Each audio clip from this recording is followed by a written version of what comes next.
नमस्कार दोस्तों, राधे राधे, सुप्रभात। कैसे हैं आप सभी लोग? उम्मीद है कि आप सभी लोग अच्छे हैं, स्वस्थ हैं और अपने घरों में अपने कामों में बहुत व्यस्त हैं। तो दोस्तों, हर रोज की तरह फिर से एक नई सुबह हो गई है और अभी हुआ है दोपहर का समय। अब आप लोग सोच रहे होंगे, यार निधि दोपहर के समय क्यों मिल रही है? तो सुबह की जो मॉर्निंग रूटीन है वो इतनी भागम भाग वाली होती है सभी के यहाँ कि उस समय में कोई वीडियो शूट नहीं कर पाती हूँ। और जो वीडियो शूट करती हूँ वो मैं आपको दूसरे चैनल निधि की विलेज लाइफ स्टाइल में दिखाती हूँ। तो चलिए, यहाँ मैं मिल रही हूँ दोपहर के समय और कमरे का हाल जो है बद से बदतर है। तो यहाँ सबसे पहले जो फैला हुआ सामान है ये उठा देते हैं और चादर वगैरह ठीक कर देंगे, क्योंकि कमरा बहुत ही ज़्यादा फैला हुआ है। तो इसको मैं सेट कर दूंगी और लगा दूंगी यहाँ पर पोछा, क्योंकि पोछा यहाँ काफ़ी दिनों से नहीं लगा है। और इसके पहले जब भी मैं यहाँ पोछा लगाती थी तो यहाँ पर आ जाती थी सीलन कमरे में। और सबसे ज़्यादा जो कॉपी किताब हैं वो यसी की ही फैली रहती हैं पूरे घर में। सब जगह उसी की कॉपी किताब बनियान सारी चीज़ें अस्त व्यस्त डली हुई थी। तो मैं हो रही थी यसी के ऊपर गुस्सा भी। ये देखिए, जहाँ देखेंगे वहीं से कॉपी किताब निकलेंगी। आईएएस आईपीएस का एग्ज़ाम तो यसी मिनटों में ही निकाल सकती है। इस कदर इसने घर में कॉपी किताब फैला रखी, जहाँ पढ़ेगी वहीं छोड़ देगी। जबकि यसी के पास एक बैग भी है और मैंने कह भी रखा है कि जो भी कॉपी किताब रहती हैं एक बैग में ही सेट करके रख दिया करो, पर हो गया, सबकी अपनी अपनी आदतें हैं। और यहाँ लगा देंगे पोछा। जैसे बताया ही, काफ़ी दिनों से यहाँ पोछा नहीं लगा था और आज मैंने बड़े डरते हुए यहाँ पर पोछा लगाया था कि अंदर कमरे में कहीं फिर से सीलन ना आ जाए। पर ऐसा नहीं हुआ, कमरा एकदम सूख गया था। क्योंकि लगभग बारामदे में भी आपने देखा था जो सीलन थी वो कम ही हो गई है। और यहाँ पर भी मैं पोछा लगा दूंगी और पोछा लगाने के बाद कमरा एकदम साफ साफ हो गया था। और लगभग दोपहर को बजा था यहाँ पर 1:30। अब आप लोग कहेंगे, बताओ 1:30 बजे दिन को इनके यहाँ पोछा लग रहा है? तो भाई, घर में जो है 2 हिस्सों में मेरा घर है। ये वाला कच्चा भी है और पक्का भी है। तो कच्चे घर में अगर काम करने घुसो तो कच्चे घर का ही काम लग जाता है, पक्के घर तरफ आओ तो पक्के घर में ही काम हो जाता है। और इस वाले घर में सिर्फ ये 2 कमरे ही पक्के हैं, बाकी तो पूरा घर, आंगन, परछी, बरामदा जो है सब कच्चा है। और अब मैं बना रही थी यहाँ पर चाय, क्योंकि शाम हो चुकी थी। तो मैं बना रही थी चाय, क्योंकि उसके बाद मैंने छुटपुट वाले और भी काम निपटाए। बाहर में आंगन झाड़ू लगाई, कपड़े वगैरह मैंने जो मशीन में लगा रखे थे वो सारे निचोड़ कर रखे, सारे कपड़े वगैरह फैला दिए थे। और वो ही वही काम रोज़ रोज़ आपके साथ क्या दिखाएं। और आज मैं हूँ बहुत ज़्यादा गुस्से में, क्योंकि गुस्सा मुझे इतनी ज़ोरों के आ गया था कि बता नहीं सकती। तो आप लोग को समझ में भी आ रहा होगा कि मैं किसी को बड़बड़ा रही हूँ और बहुत ज़्यादा गुस्से में थी।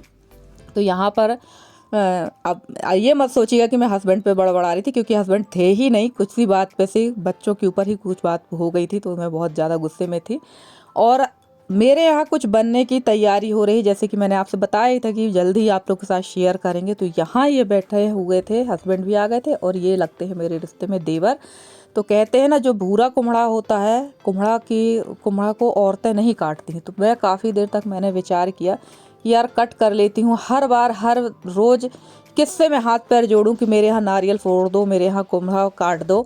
तो मैं काफ़ी देर तक चाकू हंसिया लेकर बैठ रही। फिर मैंने जो ये मेरे देवर हैं इनको मैंने फ़ोन किया कि भैया आप आके कुम्हड़ा को काट दो। हस्बैंड को वैसे मैंने 2-3 बार बोला, तो ये किसी काम में व्यस्त थे, क्योंकि इस समय की व्यस्तता इनके पास बहुत ज़्यादा है। तो ये जहाँ थे, इन्होंने कहा मुझे अभी यहाँ थोड़ा टाइम लगेगा, मैं कहीं किसी काम से आया हुआ हूँ। तो फिर मैंने कुछ भी नहीं कहा, मैंने कहा चलो भाई काम कर लो। तब तक ये देवर आ गए थे और वो जैसे ही देवर पहुँचे तब तक ये भी पहुँच गए पीछे से। तो दोनों को लगा दिया था मैंने कुम्हड़ा कट करने में। और कुम्हड़ा को थोड़ा थोड़ा छील दिया इन लोगों ने, पर दोबारा से इसको छीलना पड़ा छीलनी से, क्योंकि भूरा कुम्हड़ा जो होता है ना, छीलने में बड़ा दिक्कत होती है। और यहाँ पर मैं बैठ गई थी किसने के लिए। वैसे तो मेरे पास बड़ी वाली किसनी भी है, पर उससे ना बहुत बड़े बड़े पीसेस में कट हो रहा था। तो मैंने छोटी वाली किसनी ले ली थी, इससे किसा था। और ये सारी तैयारी जो है 1 दिन पहले से ही हमें करना पड़ती हैं। और ये सारा काम करते करते बज गए थे रात को 9। तो सबसे अच्छी बात ये थी कि इस बार थोड़ी सी हेल्प हस्बैंड ने कर दी थी और थोड़ी सी ये देवर आ गए थे इनने, बाकी का काम तो मुझे ही करना था।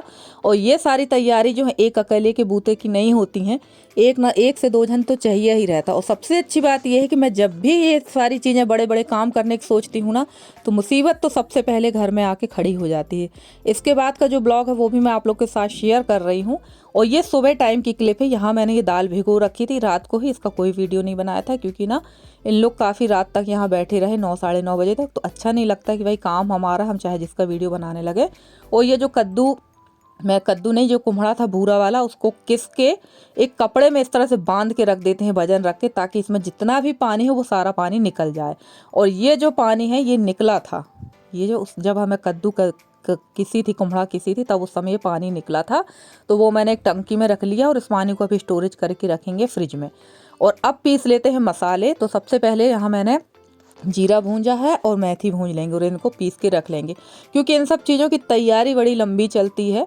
तो यहाँ मैं ये पीस ही रही थी। और सबसे अच्छी बात ये हुई है कि मैंने बताया ही अभी थोड़ी देर पहले कि मैं कोई काम करूँ, मुसीबत मेरा पीछा न करे, ऐसा हो ही नहीं सकता। और जैसे ही मैंने यहाँ पर ये मसाला वगैरह पीसा, भूना सब किया, 8 बजे सुबह से लाइट हो चुकी है गोल, और लाइट आएगी 12 बजे।